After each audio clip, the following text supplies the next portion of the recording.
Bueno, soy Víctor, soy catedrático de Ingeniería en Sistemas y Automática y llevo haciendo robótica médica desde el año 97. Empecé en esta facultad con Carlos Vara, que se ha jubilado ahora, le debo una comida, y después ahora estoy trabajando con Sánchez Badajoz y Pilar, ¿no?, en tema de urología.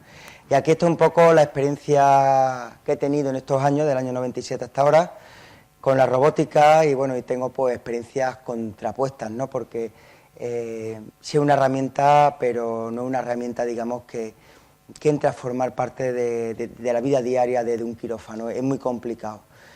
Entonces, bueno, pues aquí está la experiencia, y la reflexión de hoy es que cada vez que sale un reto nuevo en la cirugía, pues aparece gente robótica que quiere solucionarlo con un robot. Ya han aparecido varios retos y lo intentan solucionar, pero no llega a aquello a implantarse. Entonces voy a poner aquí un poco la experiencia y por dónde va un poco la cosa. Este es el chiste, ¿no? Ahí la evolución del hombre a médico. Y por otra parte, cuando hablo de robótica, bueno, pues uno siempre piensa en C3PO y R2D2.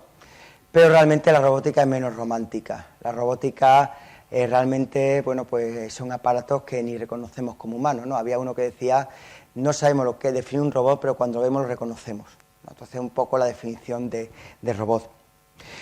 Y bueno, puso Rafael dos parejas de hecho, y bueno, y aquí puse un poco de lo que habíamos estado hablando antes. Yo cuando doy clases de robótica, doy robótica en industriales y robótica médica en ingeniería de la salud, y muchas veces me gusta hablar de las personas, o sea, esos que han hecho esa fórmula que utilizamos, y muchas veces utilizamos matemáticas o física del siglo XVII y XVIII, o del siglo XVI.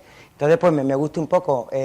La parte de arriba me voy a perdonar porque es de cirugía, y no soy cirujano, es lo que sé. Entonces, bueno, pues probablemente faltará alguien, pero para mí, para el discurso que quiero dar, era lo que yo pensaba. Primero, Abu Kalsi, médico cordobés de hace pues 2000 años, ¿no? De hecho, decían que la primera facultad, la primera universidad de España, no era de Salamanca, la de Córdoba. Las universidades salieron al abrigo de los hospitales y al abrigo de los monasterios. Cuando se meten con la universidad, dice, con la iglesia hemos topado, ¿no? Entonces, bueno, pues nosotros realmente venimos ahí. La palabra universidad realmente no significa universal, significa gremio de profesores y alumnos. Y viene de los monasterios y de los gremios de profesores y alumnos que salieron al abrigo de estos hospitales. Es lo que significa realmente la palabra universidad.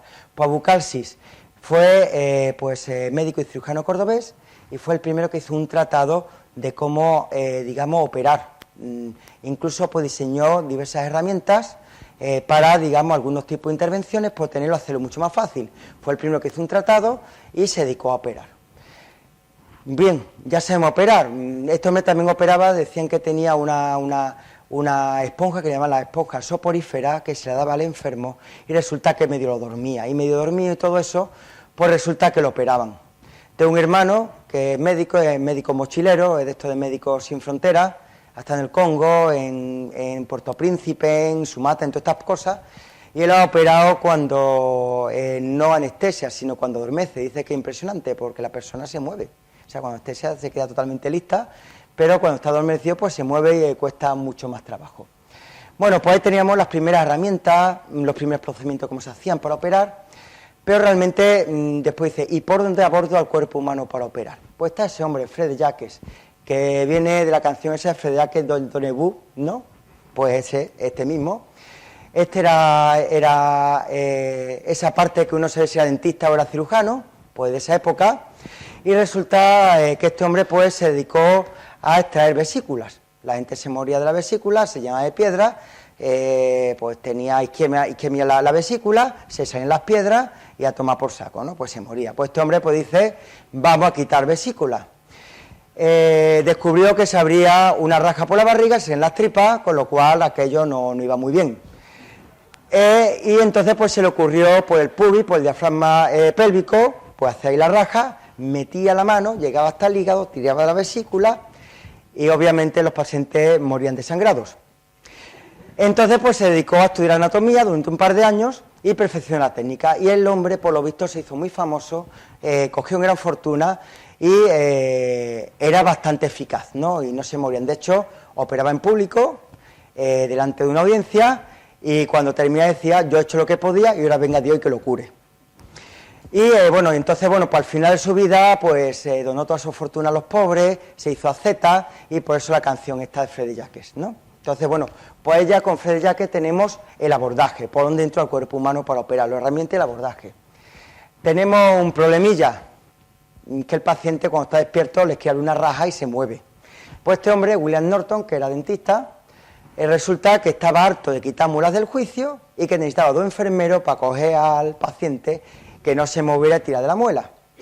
Y inventó una cosa que es el éter, ¿no? Él lo inventó y no solo, y tiene patentado el aparato para administrar el éter, tiene una patente de este hombre.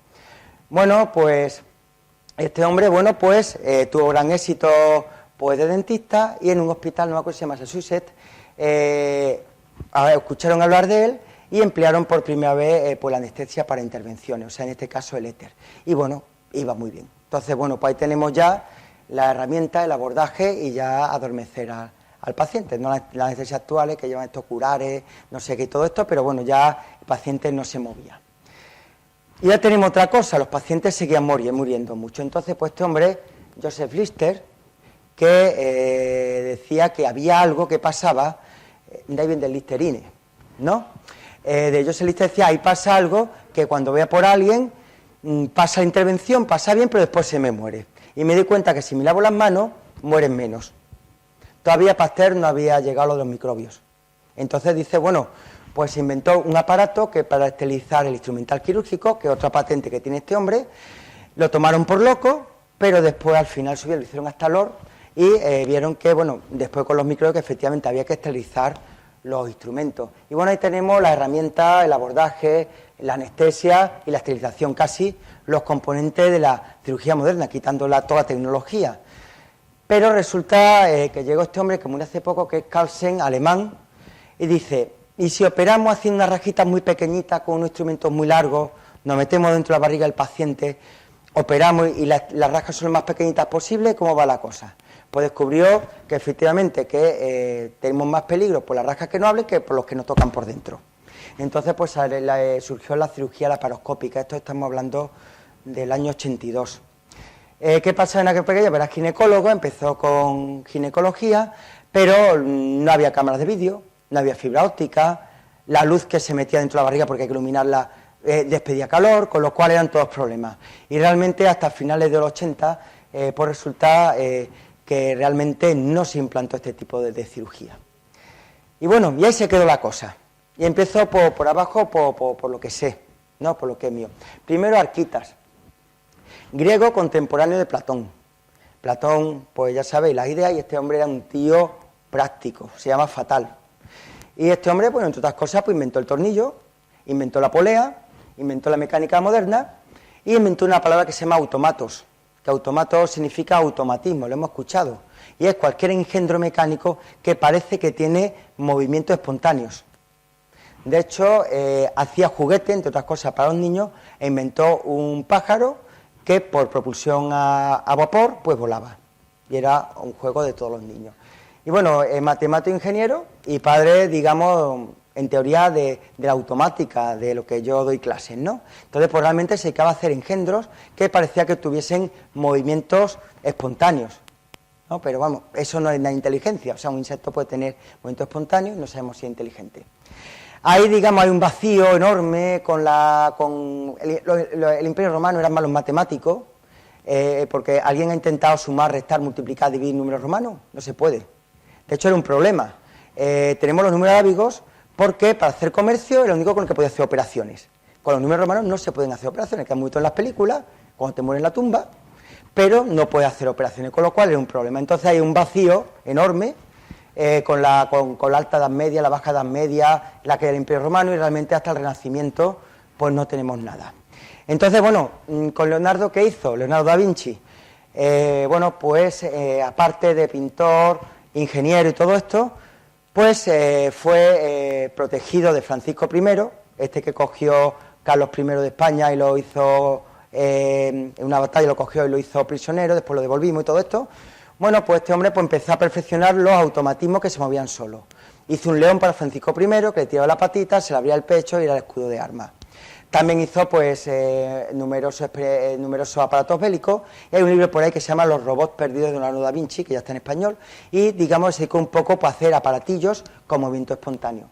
Por aquella época había, que no lo he puesto ahí, había un español que se llama Juan de Turriaga, que con Carlos I, pues había un problema, que en las misas todo el mundo se liaba, se ve que está de pie, de rodillas, sentado, como iba aquello. Pues no se le ocurrió otra cosa que hacer un robot, que le llamaron el hombre de palo, que vestido de fraile pues se levantaba, se sentaba y todo esto según la misa, para que los fieles lo siguieran. Entonces por ahí también en España había algo.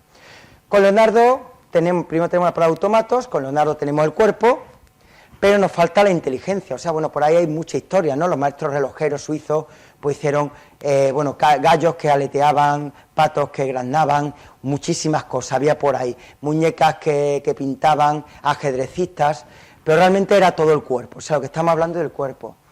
Y queremos hablar de la inteligencia, de otras partes que queremos un robot. Tenemos el cuerpo y queremos hablar de la inteligencia. No llega al alma, pero llega a la inteligencia. Entendiendo la inteligencia como que pueda tomar decisiones de forma autónoma. Y entonces pues llegó este hombre, Charles Babbage, que era protegido de Ada Byron, la hija de Lord Byron. Ada Byron era una eminente matemática y por eso en la Universidad de Málaga tenemos un edificio en su honor, ahí por ahí, Allende de Industriales, por donde estoy yo. Y entonces, bueno, pues este hombre, veis, tiene muy mala cara, era un hombre pues oscuro, agrio, y es que el problema matemático, pues para hacer sus cálculos necesitaba utilizar tablas. Cuando éramos chicos, los que somos inmigrantes digitales, pues había tablas de logaritmos, tablas de seno y coseno, una serie de tablas que uno tenía que buscar allí y te volvías loco. Bueno, pues este hombre utilizaba tablas, y las tablas tenían muchos errores, y el hombre estaba amargado de tantos errores. Y dice, ¿y por qué no hago una máquina que me calcule las tablas solas? Y entonces pues hizo lo que llamó la máquina diferencial 1, lo hizo por aquella época, hizo los planos completos, pero no había precisión para fabricar los elementos que necesitaba. Esta, con sus planos, a finales de los 80, el museo inglés, el British Museum, replicó la máquina con sus planos y funciona. ¿Qué hacías con esa máquina? Pues una serie de engranajes, que tú ponías los engranajes, los numeritos que querías, y te daba las salidas. Con lo cual hacía las tablas de forma automática. Un poquito de inteligencia, por lo menos calculaba. Hizo después la máquina diferencial 2, y se quedó ahí la cosa. Llegamos a inteligencia, y llega esta película, Alan Turing. Yo vi la película de esta, la de el juego de la imitación, Imitation Game, en que es la vida de Alan Turing. Para mí estuvo un poco, digamos, me gustó, pero no exploró bien el personaje. Pues este hombre realmente pues se dedicó, trabajaba con el ejército inglés en inteligencia y tenían un problema de códigos, como decía la película. Tenían que descifrar los códigos alemanes de un día para otro. Había miles de combinaciones. Dice, voy a hacer una máquina que haga esas comunicaciones muy rápidamente y que la piense y que me intente descifrar. Pues eso lo hizo y resulta que siguió trabajando y en 1955, siempre confundo, en 1900, casi al final de su vida, en 1950, 49-50, escribió un artículo, ¿pueden pensar las máquinas? Entonces, pues te pueden pensar las máquinas, se puede encontrar el artículo muy fácilmente en Internet, abordaba dos cosas, dos conceptos fundamentales. La máquina de Turing. La máquina de Turing es una máquina muy sencilla que te demostraba que cualquier algoritmo, o sea, un algoritmo es cualquier problema que puede ser resuelto en un número finito de pasos, ¿no? En la universidad, como nada se puede resolver, no hay algoritmo que lo resuelva, nada se puede resolver en un número finito de pasos, pero demostró que una máquina podría, resolver un problema en un número finito de pasos. Fue la primera aportación, que es la máquina de Turing. Y el segundo, basándose en un juego, sacó el famoso test de Turing, que nada más que se ha probado una vez, que es, si tú entrevistas a dos entes y no sabes cuál es persona y cuál es máquina, si no lo distingue, hay inteligencia artificial. Esto parece simple, pero bueno, se dio una vez el caso. No tengo la anécdota aquí cogida, pero era una empresa americana y por aquella época, los años 60, pues uno estaba trabajando con el programa ELIZA. ELIZA era un programa de código abierto, lo podéis encontrar, y que te simula a un psiquiatra de la escuela rogeriana, esto que te responden con preguntas, tipo Woody Allen. O sea, mi padre no me quiere, ¿por qué cree usted que no les quiere? Es que cuando chico no me hacía regalos, ¿por qué cree usted que no hacía regalos? Entonces, pues el programa jugaba con eso y hacía eso. Bueno, pues se dejó el programa encendido, se creía que era un teletipo para hablar con el ingeniero, no lo era, y se confundió. O sea, traía a unos clientes para una máquina, claro, y se pone, ¿puedo probar esta máquina? ¿Y por qué quiere usted probar la máquina? Es que creo en son los clientes, y son importantes los clientes, total, que al ingeniero lo despidieron, no lo convenció al jefe de que está hablando con una máquina. Entonces, la primera vez única que se ha dado la inteligencia artificial. La conversación completa tengo por ahí y es curiosísima. Entonces, bueno, pues eso pasó por ahí, y después todo esto que eran un poquito románticos, ¿no? Hasta ahí, pues llamamos a este señor, que yo lo conocí en San Francisco, George Devol, en el 2000, lo conocí muy mayor, estaba allá, y fue el que hizo la primera patente de robot. ¿Leía ese Asimov? No, lo odiaba. La ley de robótica ni se las creía. Este era un ingeniero que tenía una fábrica de aparatos de música y quería automatizar sus procesos. ¿Qué hizo? Una patente de un brazo que cogía piezas y le llevaba de un sitio para otro, y los movimientos eran programables. Y aquello se llamaba la patente, que la podéis encontrar de 1961, máquina para mover material. O sea, es la máquina para mover material. Y ya está. Y lo hizo y se acabó para solucionar sus problemas. Lo que pasa es que se juntó con un alemán que se llama Kelsenberg, y este sí era fan de Asimov. Dice, mira, tú que eres un soso, ¿por qué no le pones estos robots y a lo mismo vendemos más? Y efectivamente, por eso mismo, porque la novela de Asimov fue de 1949, la de Yo Robot, pues le pusieron al aparato robot. Que por cierto, robot viene del checo y significa esclavo. Entonces, lo que intentamos hacer es esclavos mecánicos, realmente.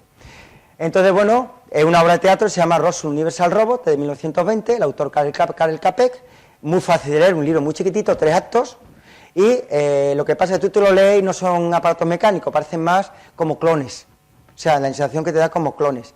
Y entonces, bueno, pues ahí aparece la palabra robot, que significa o esclavo o trabajo forzado, y de ahí sale la palabra robot. Lo cogió ese Asimov, y este hombre, el socio, que era menos oso, pues a esto le llamamos robot. Y a ese engendro, a esa máquina de transferencia de material, se le llamó robot. No tiene otra historia. Y tenemos ahí, por una parte, la cirugía laparoscópica arriba, y un tío soso que hizo una máquina que le han llamado robot. Ahí quedamos.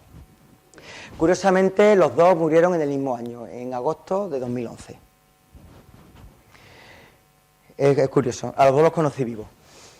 Entonces, bueno, pues resulta que todo esto estaba ahí, y de pronto, sobre el año 2000, llega este hombre, un coronel del ejército americano, se llama Richard Satava, era cirujano.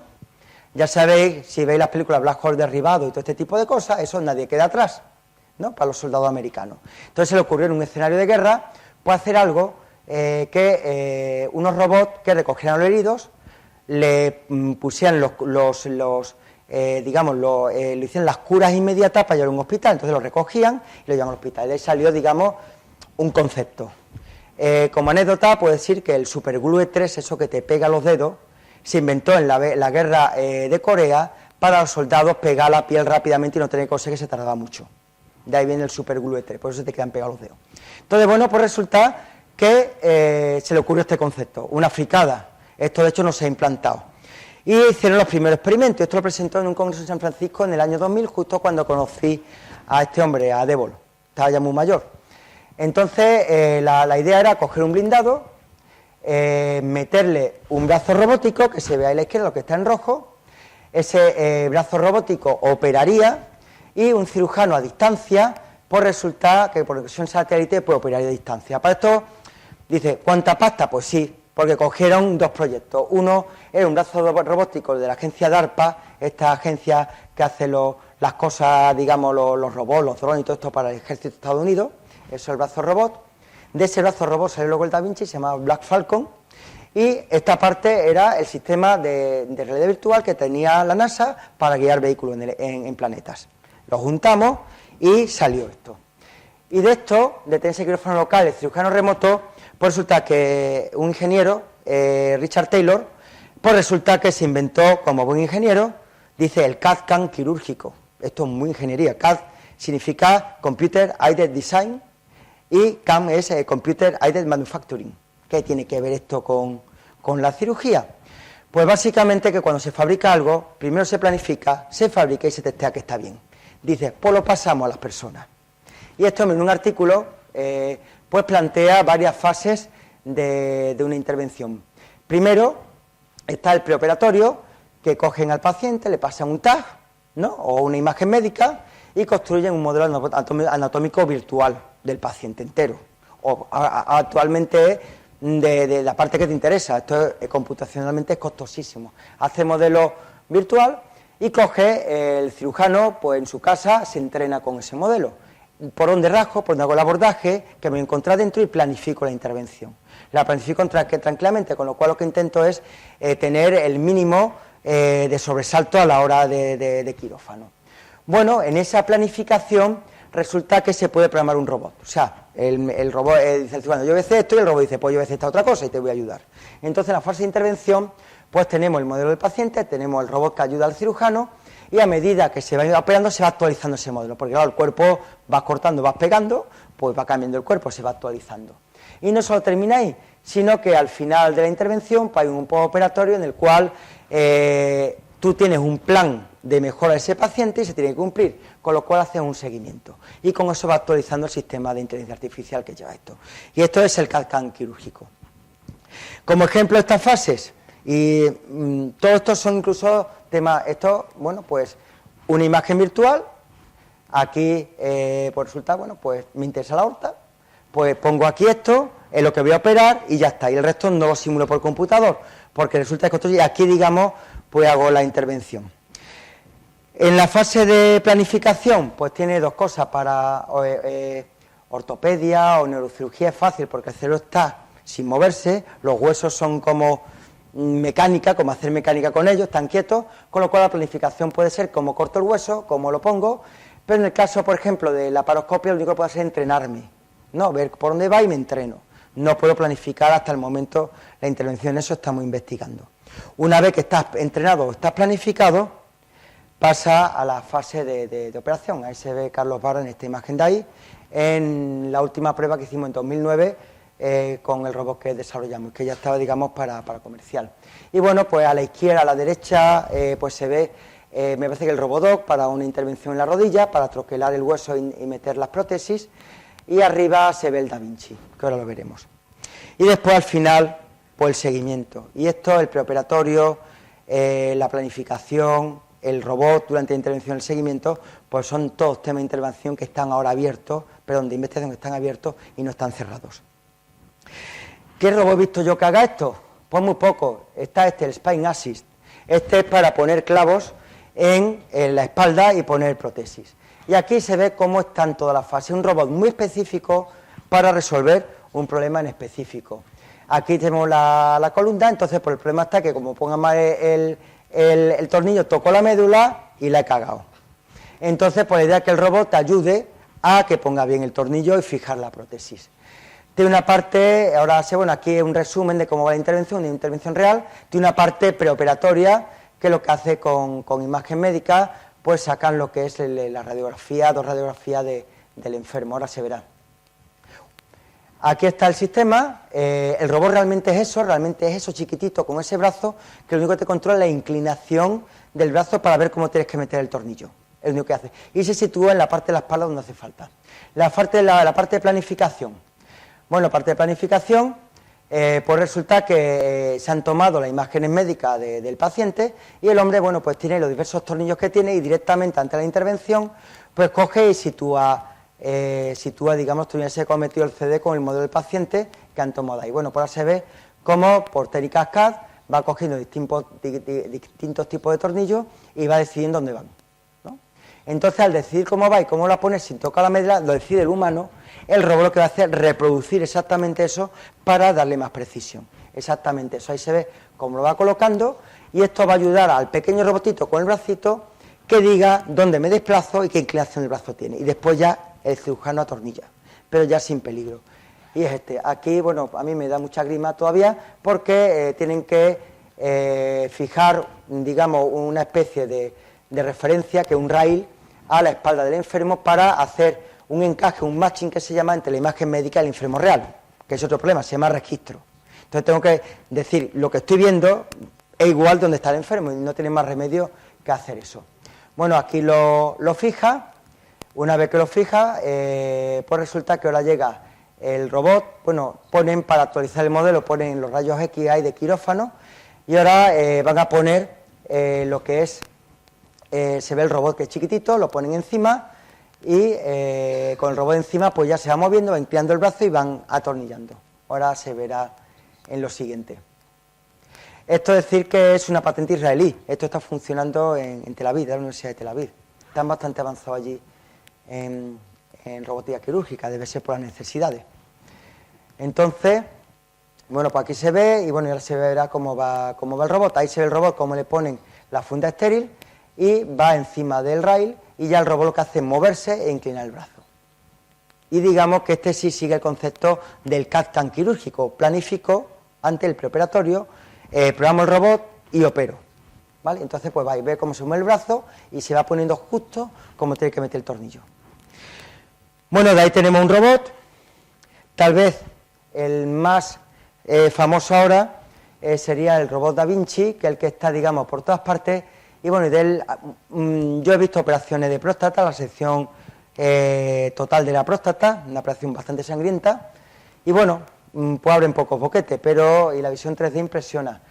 Pero resulta que para preparar el robot pues hace falta pues 1 hora y media. Lleva de fungible, lleva de plásticos, de cosas tremendas.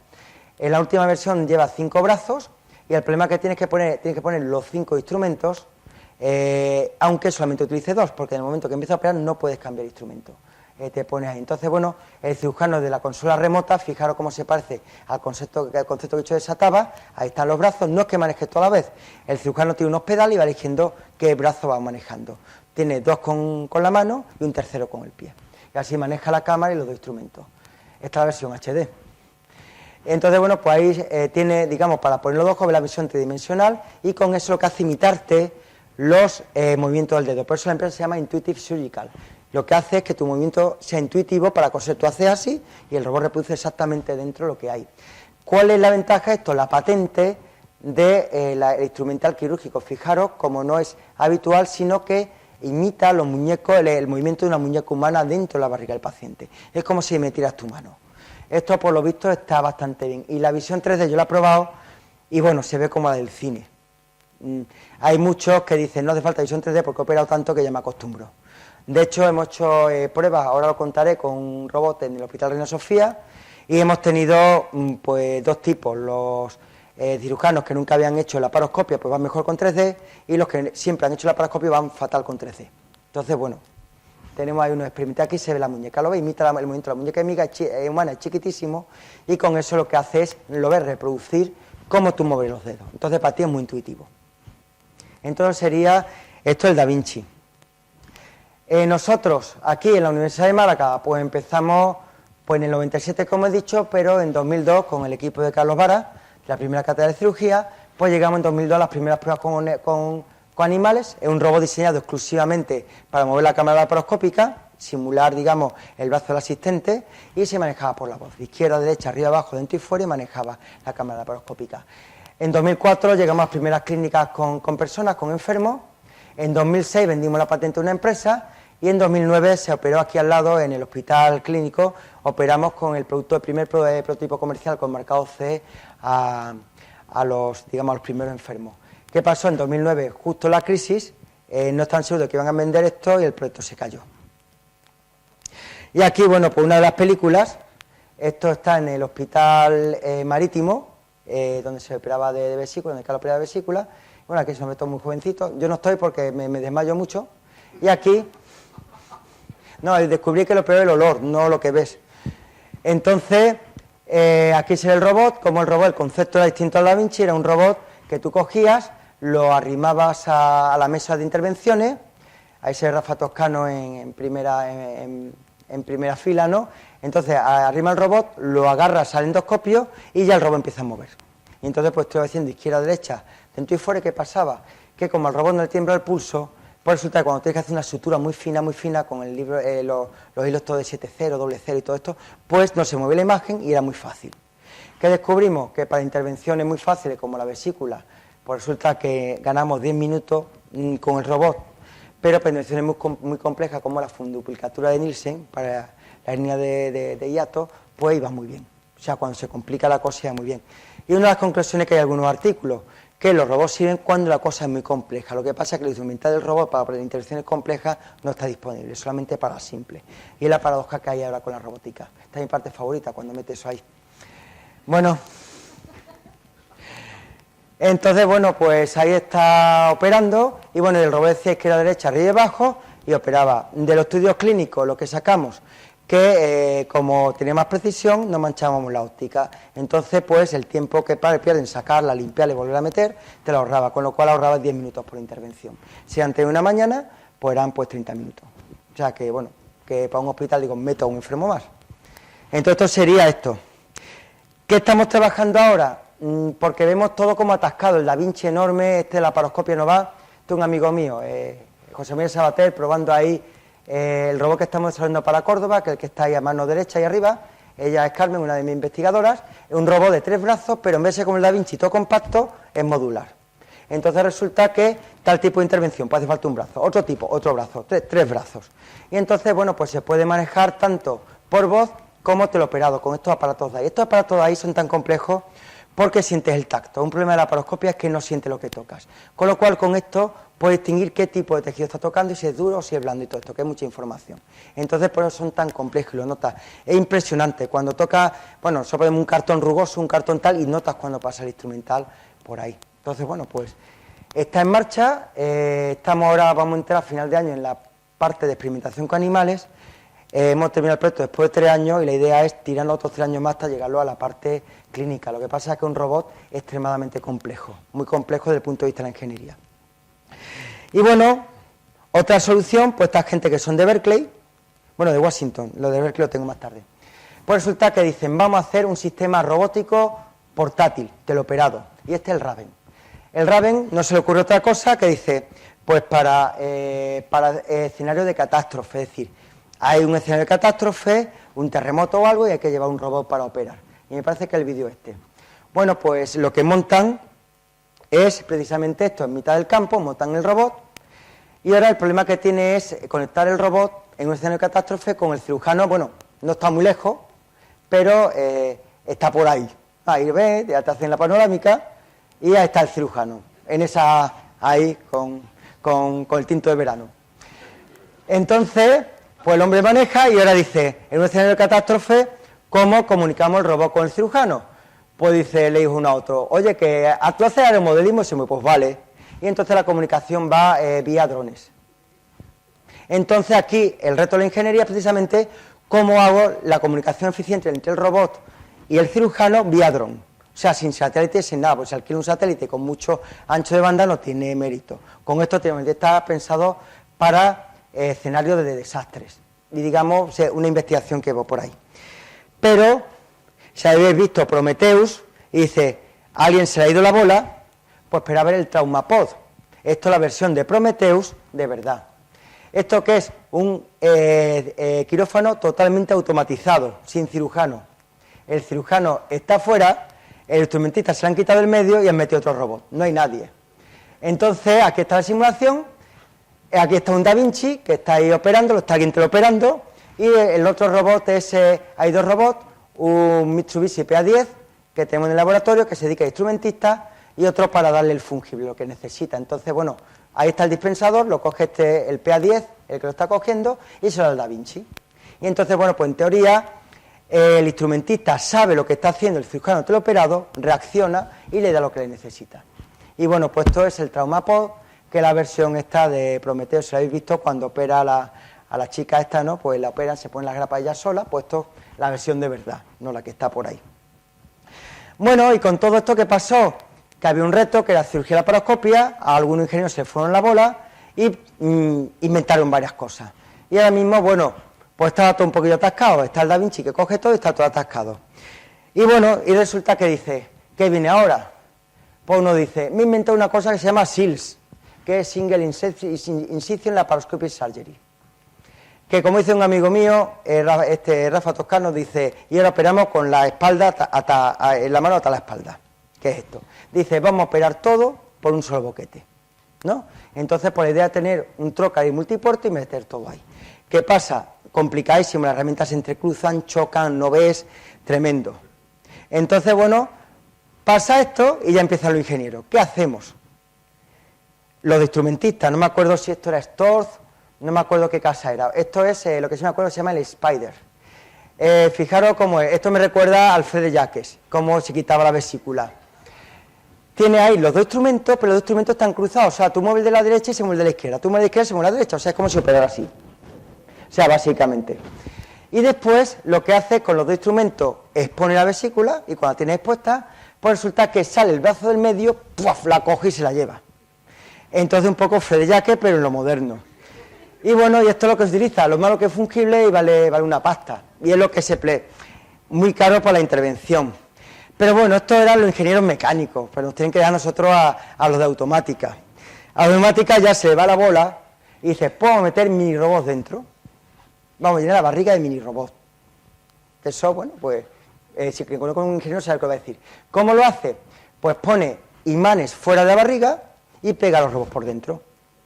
Entonces, ¿con esto qué pasa? Que moviendo el imán por fuera, como con los niños cogíamos el papel, el imán y el hierro, y muevo la cámara y el instrumento todo, y no me restringo al punto de entrada, sino que veo todo.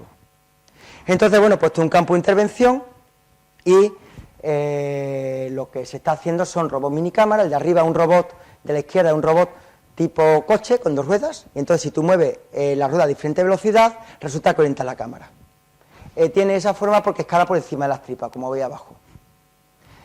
A otro, el que parece un ratón de ordenador, que es chiquitillo, pues eso, cogieron un conejo, metieron el robot dentro y con campos magnéticos externos guiaron a ese robot hasta donde querían ir. Esto, con una bestialidad, sí se ha hecho para la cirugía ocular. Te meten un robot como un grano de arroz, te lo meten y por campos magnéticos, digamos, guían el robot hasta que llega donde tiene que llegar y suelta el medicamento. Eso sí lo han hecho. Bueno, pues esto, digamos, lo de los mini robots. Claro que a nosotros se nos fue la olla también, como buen ingeniero, pusimos el proyecto Marcus, que intentamos hacer estos mini robots, y estos mini robots pues teníamos 2 partes, una parte de preoperatorio, que era la planificación que he dicho antes, y por otra parte la ejecución en base a mini robots. Nuestra idea era pues que las pinzas, las cámaras, no tuvieran por qué atravesar el cuerpo del enfermo, sino que con agarres magnéticos lo pudieran mover, y eso fue lo que hicimos.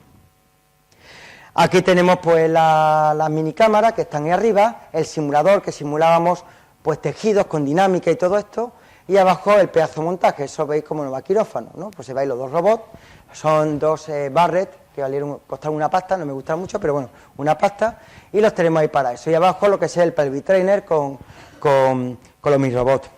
Esto, claro, era del ministerio, y si va esto, y como lo que decimos robótico, que no hay un robot sin su vídeo, pues hay que hacer el vídeo. Aquí está, pues esta chica no es médica, es ingeniera en telecomunicaciones, y lo que hacía primero era colocar los robots sobre los imanes, que están por fuera, ahí simulando el Pelvic Trainer. Esto veis mucho más experimental que lo que he mostrado. Bueno, pues resulta que ahí pone, teníamos una cosa que si acertamos, es que tenemos por una parte la cámara y por otra parte la iluminación, con lo cual podemos provocar sombras. Si provocamos sombras, te da más visión 3D. ¿Vale? Entonces, bueno, pues aquí se ve el vídeo y se ve cómo por arriba mueve el robot y abajo el robot cámara, cómo se mueve. ¿Vale? Entonces, digamos, ese es el concepto. Con todo esto, que pasamos con robots grandes, robots no sé cuántos brazos y todo esto, resulta que llegamos a una conclusión. La situación actual, pues robots con navegadores para cirugía ortopédica o neurocirugía, que son robots teleoperados con distintos diseños modulares para señales de emergencia, todo lo que tú quieras, pero no tienen inteligencia. Las cuestiones se plantean, ¿son interesantes solamente los robots por la precisión que aportan los movimientos o queremos algo más de ellos? ¿Es interesante añadirle alguna capacidad que lo haga más humanos? Es la pregunta que nos hicimos. El problema es que para responder a la pregunta nos fuimos un psicólogo, y ahí nos liamos. Menos mal que nos fuimos un pedagogo, si no ponen Bolonia 2. Entonces, bueno, pues la idea para que el robot piense es sacar, digamos, el esquema cognitivo que utiliza una persona, con psicólogos que dicen que tenemos una persona. Y es tener una memoria a largo plazo, una memoria a corto plazo y una especie de esquema de razonamiento. Pues la idea era esa, tener pues, una memoria a largo plazo donde esté metida la intervención y cómo se tiene que mover el robot, una memoria episódica, que es lo que aprende el robot, es decir, de lo que me pasa, cómo lo aprendo, y un mecanismo de razonamiento para ver qué hago. Para ello nuestra idea era esto, si el cirujano está haciendo algo, pues resulta, el robot dice, el cirujano está cortando, luego yo voy a sujetar. Entonces la idea era estudiar qué está haciendo el cirujano digamos, durante la intervención. Si me permitís una anécdota, no sé de tiempo, pero es curiosa, pues resulta haber escuchado de Volkswagen, ¿no? Los 2 coches. ¿Cómo pasó eso? Nosotros hemos desarrollado un software en el que sabemos si un cirujano está cortando, si un cirujano está suturando o qué está haciendo, y el robot responde. Bueno, pues los Volkswagen, los ingenieros lo que hicieron fue saber si el coche estaba en modo de prueba. Como tú mueves el volante, como pisa el freno, como corre, lo que sea, pueden saber si es una conducción normal o estás en modo de prueba. Cuando se ponía en modo de prueba, cambiaba los parámetros del motor y contaminaba menos. Es lo que hacían. Entonces, pues aquí es lo mismo. Entonces tú puedes modelar a una persona, de hecho hay por ahí algoritmos que te dicen si una persona está borracha o no, cómo conduce. Es el mismo principio que utilizamos para esto. Como mueve las manos, como mueve el gesto y todo esto, pues resulta que sabe lo que está haciendo. Entonces si lo sabe, pues yo reacciono. Entonces, pues al robot hay que darle pues un conocimiento de cómo la intervención. Tienes que meter matemáticamente la intervención dentro del robot. Y no meto las matemáticas porque es un lío. Después me dicen que los ingenieros son muy insensibles. Entonces todo lo estamos aplicando a un escenario que estoy trabajando con Eduardo Sánchez Badajoz y Pilar, que es el escenario HALS, que es Hand Assisted Laparoscopic Surgery. ¿Esto qué es? Pues un camino intermedio entre la cirugía laparoscópica y la abierta. ¿Qué es lo que pasa? Que en cirugía laparoscópica estoy muy restringido para hacer cosas y cuando se me complica lo hago en abierta. Por ejemplo, el anastomosis, que ya me he enterado que es cortar y pegar tripa, ¿no? Pues resulta que lo que hacen es sacan la tripa afuera, cortan y pegan y vuelven a meter. Pues la idea era la cirugía laparoscópica asistida por la mano, es que tú metes la mano dentro y el otro va por cirugía laparoscópica, a la mitad.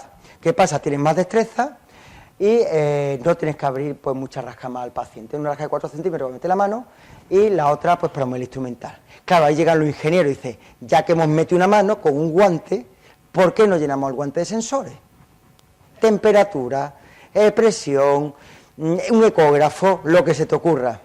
Y después resulta que el otro brazo que responde automáticamente a lo que hace el brazo del cirujano que no tiene ocupado para que le ayude como el brazo que le falta. Y esa es la idea.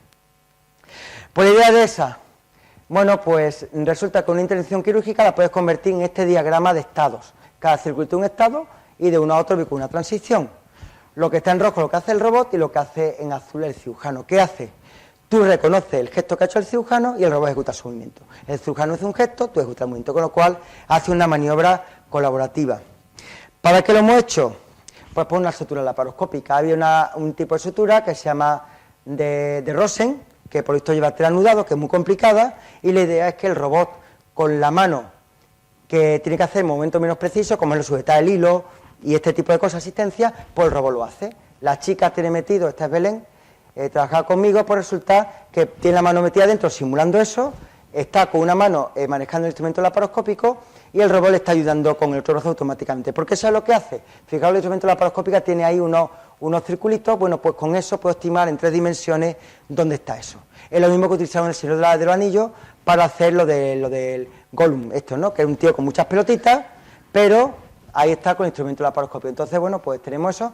Realmente una Kinetic de muchos miles de euros con una Kinetic vale 150 euros, ¿no? Entonces sería eso. Y bueno, pues aquí tenemos una cosa que es que el robot piense, sepa lo que hace y te mueva, con lo cual descarga un poco al cirujano de preocuparse, hacer un poquito más humano. Pero seguimos con la investigación y decimos, ¿y por qué no hacemos un mini robot camarógrafo que resulta que apunte automáticamente donde necesita el cirujano que apunte y que haga el zoom automáticamente? Y el cirujano con las 2 manos. Bueno, pues lo que hicimos fue no solo que supiera la intervención, sino que aprendiera el cirujano, porque para todo el mundo no es izquierda lo mismo. Para uno izquierda es así y para otro así. Pues entonces aprendía para cada persona que es izquierda. Entonces, pues el experimento fue precisamente la misma sutura, las cuatro fases que hay, pues resulta que lo que se hicieron fue unos parámetros donde tiene que apuntar la cámara. Con eso que apuntaba, pues hicimos un experimento in vitro, 5 usuarios realizan una prueba con el asistente robótico, para cada uno se dan 6 pruebas y otro sin el asistente robótico, y vemos qué pasa.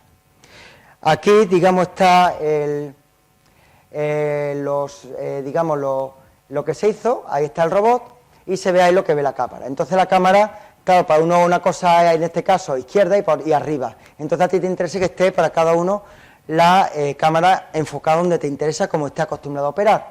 Bueno, pues la cámara aprendía, ¿no? Aquí se ve cómo, bueno, se mueve, cómo aprende, cómo va cambiando, y la conclusión que sacamos es que si utilizamos una cámara que hace aprendizaje, le da menos comandos verbales al robot. Si tiene mucho izquierda, izquierda, derecha, derecha, dentro, fuera, apunta, zoom, pues si aprende, reduces pues mucho los comportamientos de las órdenes que te queda el robot, con lo cual resulta que el cirujano estaba mucho más cómodo. ¿En qué hemos acabado? Pues empezamos con Sánchez Badajoz a probarlo en cerdo. Aquí está nuestra primera prueba del mini robot metido dentro. Después de esto llegamos a otro concepto, que es ampliar el campo de operación, y después metemos una, digamos, versión mejorada, más pequeñita, pues metemos 4 cámaras dentro. Nuestro objetivo es que sea un abdomen transparente. Entonces la idea es que las 4 cámaras aprendan y se sitúen de tal forma que con una tableta, como puse en el dibujo, vea que toda la barriga está transparente. Ese es el objetivo. Y es lo que estamos investigando ahora en el proyecto actual del Plan Nacional, ¿no? Pues este robot que aprende y que muestre esto. Con todo esto, mis conclusiones, pues que los robots asistentes han surgido para solucionar problemas inherentes a la cirugía mínima invasiva, que hay cirugía laparoscópica, que han salido los NOTES, que es Natural Orifice Transluminal Endoscopic Surgery, que es cuando te operan por la boca y todo esto, por el ano. Está el SILS, que este campo desde el punto de vista científico se encuentra agotado y que estamos ahora en el futuro, el robot colaborador, que es el coworker, que hace falta pues la inteligencia. Y por ahí vamos avanzando, la Unión Europea va por ahí, y por ahí van las cosas. Y ya para terminar, pues como estoy aquí, todavía no he comido con Carlos Vara, pues un pequeño homenaje, y es que empecé con él en el 98, aquí en esta facultad, la primera intervención que se hizo con un robot y digamos, y con un animal. Yo soy el del fondo, digo, esto me da grima, yo me pongo al fondo. Esto fue en 2009 cuando operamos aquí en el clínico con el robot. Aquí no sé lo que pasó, que el robot no hacía caso, se cabreó y bueno, y ahí está todo el mundo muerto de risa. Por aquí han pasado pues muchos investigadores, aquí pues unos primeros equipos, yo soy el gordito de mano derecha, ahora sigo un poquito gordito, pero bueno, han pasado unos pocos de años, y ahí bueno, pues hay algunas pruebas con Carlos Vara y Rafael Toscano con los primeros cerdos que hicimos. Después han seguido investigando, este Carlito que tiene una tesis, el equipo que tenía hace unos años, otro equipo, y el equipo que he tenido pues para hacer los mini robots que están aquí, ¿no? Son todas chicas, no sé por qué, porque normalmente me gusta la tecnología, pero todas chicas. Y bueno, y después de todo esto me di cuenta que yo no era el favorito de Carlos Vara, que era Isabel, que está ahí, pero bueno, yo encontré mi amor, la vida está para eso. Pues esto ha sido todo, siento mucho haber llegado tarde, espero no haber aburrido, y espero, bueno, pues haber dado un poquillo de culturilla de qué va esto y las cosillas que estamos haciendo, que muchas veces te levantas y dices, ¿para qué hago esto? Porque esto de la robótica no va a ninguna parte, y otras veces sí merece la pena, ¿no? Y ahí estamos. Pues muchas gracias.